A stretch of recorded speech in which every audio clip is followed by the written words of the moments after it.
अभी हाल ही में डीएलएड की सेमेस्टर परीक्षाओं के रिजल्ट की घोषणा पीएनपी के द्वारा कर दी गई है, जिसमें भारी संख्या में अभ्यर्थियों की बैक लगी हुई है। अब इन सभी अभ्यर्थियों को फिर से परीक्षा का इंतजार है। इस वीडियो में हम लोग बात करेंगे कि कब तक परीक्षा संभव हो सकती है और डीएलएड के ऐसे छात्रों के बारे में बात करेंगे जिनका भविष्य अब खतरे में पड़ चुका है। नमस्कार दोस्तों, मेरा नाम है नीरज और आप देख रहे हैं कैरियर बिट यूट्यूब चैनल। अगर आप इस चैनल पर पहली बार विजिट कर रहे हैं तो इसको सब्सक्राइब करते हुए बेल आइकन को प्रेस करना ना भूलें।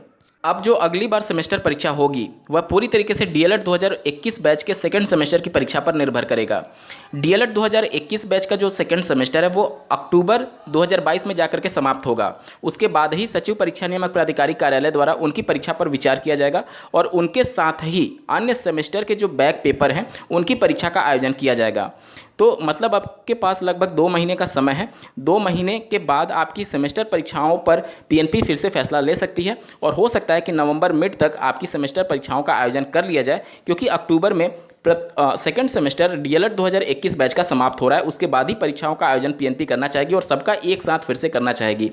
तो आप सब अपनी पढ़ाई जारी रखिए, हो सकता है कि नवंबर में आपको मौका मिल सकता है। अब बात कर लेते हैं डीएलएड के ऐसे प्रशिक्षुओं के बारे में जिनके भविष्य पर खतरा मंडराने लगा है। जैसा कि आपको ज्ञात होगा कि डीएलएड में किसी भी सब्जेक्ट के बैक को क्लियर करने के लिए अधिकतम 3 मौके दिए जाते हैं। उसमें भी पहला एज ए फ्रेश कैंडिडेट मौका मिलता है और दूसरा और तीसरा बैक पेपर के रूप में उसको पास करने का मौका मिलता है।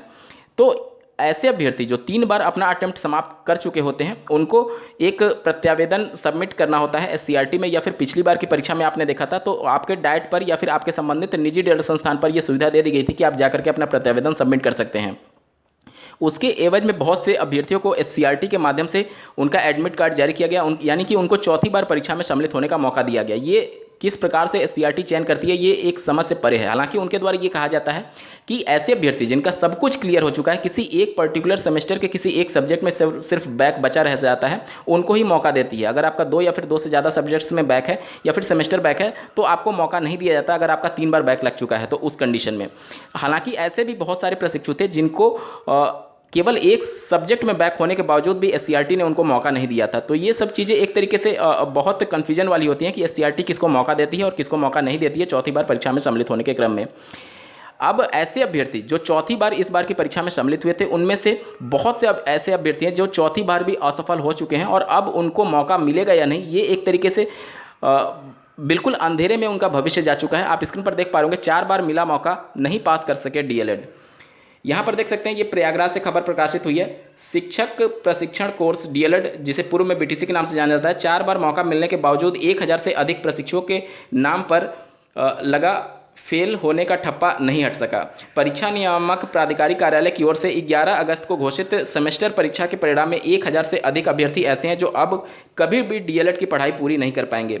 डीएलएड प्रशिक्षण का नियम है कि किसी विषय में फेल हो गए हैं तो अधिकतम 3 बार पास होने का मौका मिलता है। इस बार सेमेस्टर परीक्षा की समय सारणी जारी होने से पहले इन असफल छात्र प्रशिक्षुओं ने एक और मौका देने के लिए मार्च अप्रैल में लखनऊ में धरना दिया था, जिस पर राज्य शैक्षिक अनुसंधान एवं प्रशिक्षण परिषद यानी एससीईआरटी के निदेशक श्री डॉक्टर सर्वेंद्र विक्रम बहादुर सिंह की अनुमति पर चौथी बार परीक्षा पास करने का मौका मिला था, लेकिन इसके बावजूद सफलता नहीं मिल सकी। इनमें से अधिकांश प्रशिक्षु गणित और अंग्रेजी विषय में फेल हैं।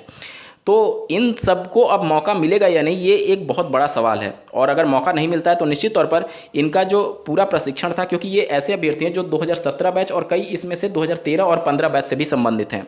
तो 2013 बैच का जो अभ्यर्थी आज लगभग 9 साल उनका डीएलएड कंप्लीट होने में लग गया और वो भी अब होगा या नहीं, क्योंकि चौथी बार भी इनको मौका मिला था और ये सफल नहीं हो पाए हैं। तो बहुत बड़ा सवाल चिन्ह है कि अब इनके डीएलएड का क्या होगा। हालांकि इसके बारे में एससीईआरटी और पीएनपी का कोई भी स्पष्टीकरण नहीं है कि इन अभ्यर्थियों के साथ आगे किस प्रकार से ट्रीट किया जाएगा, इनको मौका दिया जाएगा या नहीं। लेकिन निश्चित तौर पर इनका काफ़ी समय बर्बाद हुआ और काफ़ी पैसा बर्बाद हुआ।